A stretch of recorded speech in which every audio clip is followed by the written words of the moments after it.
बच्चों fourth lesson है प्लवन flotation. तो सबसे पहले प्लवन का शाब्दिक अर्थ समझना है कि प्लवन मतलब तैरना।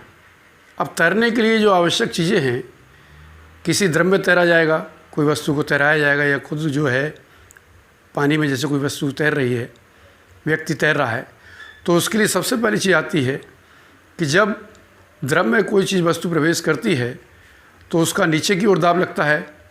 और ये दाब जो है, सबसे पहले हमें दाबी को समझना है, दाब का अर्थ क्या है।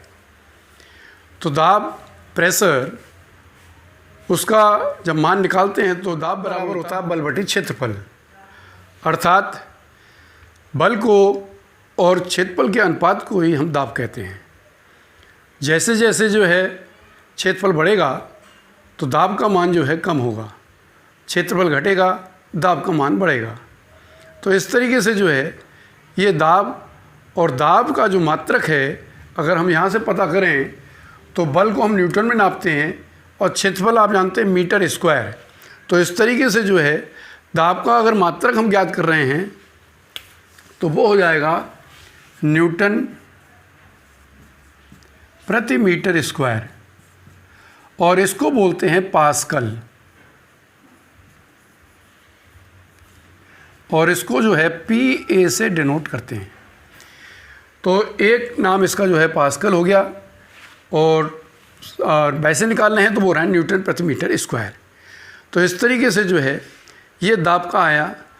दाब के बाद जो है इसमें एक चीज़ और आती है, उत्प्लावकता। जैसा दैनिक प्रयोगों में आपने महसूस किया है कि जब कोई द्रव में वस्तु डुबोई जाती है तो उसका भार कुछ कम होता है।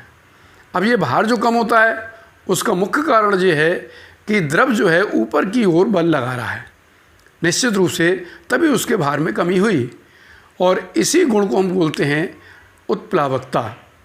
ऊपर की ओर बल जब लगता है किसी वस्तु में द्रव के द्वारा तो वो कहलाता है उत्प्लावक बल, और ये गुण जो है द्रव का कहलाता है उत्प्लावकता। तो इस तरीके से जो है ये जो है उत्प्लावकता, और इसको जो वैज्ञानिक ने समझाया वो वैज्ञानिक थे आर्किमिडीज। उन्होंने भली भांति जब देखा, अचानक जब घटना घटी है कि वो स्नान करने एक टब में अपने जा रहे हैं घर में, तो वो द्रव जो है पूरा भरा हुआ है, जल पूरा भरा हुआ है।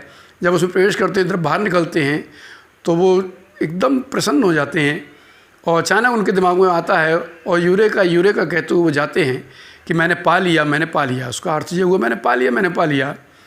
तो बाद में उन्होंने इसको जो डिफ़ाइन किया, समझाया कि जो है किस तरीके से जो है जब कोई वस्तु प्रवेश करती है किसी द्रव में तो उसके भार में जो है कमी होती है द्रव के भार में, और वो डूबे हुए वस्तु के भार के बराबर ही होती है।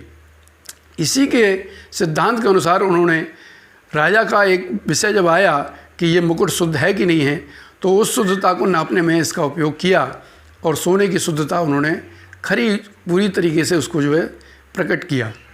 तो इस तरीके से जो है ये आर्किमिडीज का सिद्धांत है। और वो सिद्धांत क्या है उसे आपको सबसे पहले समझना है। यदि किसी वस्तु को आंशिक या पूर्णतः डुबोया जाता है किसी द्रव में तो उसके वस्तु के भार में कमी महसूस होती है, और वह जो कमी है वो उस वस्तु के द्वारा हटाए गए द्रव के भार के बराबर होती है। बच्चों, आर्किमिडीज के सिद्धांत के आधार पर बहुत से जो है प्रयोग हैं, और उनको इसमें जो है पाठ में जो है समझाया गया है। जैसे समुद्र में जो है जहाज़ों का तैरना, लोहे का टुकड़ा अगर हम जो है समुद्र में डालते हैं या पानी में डालते हैं तो वो डूब जाता है, और वही लोहे का जहाज़ जो है समुद्र में आसानी से तैरता है, जबकि उसमें काफ़ी वजन भी लदा होता है, भार भी होता है। तो इसका मुख्य कारण जो है उसकी आकृति है। जहाज़ का अवतल रूप में बना होना, और जब उसे प्रवेश कराया जाता है जल में, समुद्र में, तो उसके द्वारा हटाए गए द्रव का भार जो है उसके भार के बराबर हो जाता है, और जिसके कारण कि जो है वह आराम से तैरता रहता है। तो इस तरीके से जो है अनेक इसमें जो उदाहरण हैं उन्हें आपको समझाया जाएगा, बताया जाएगा, और उसके अलावा जो सबसे पहले जो है अगले जो पीरियड में है आपको जो है आर्किमिडीज का सिद्धांत का निगमन समझाया जाएगा।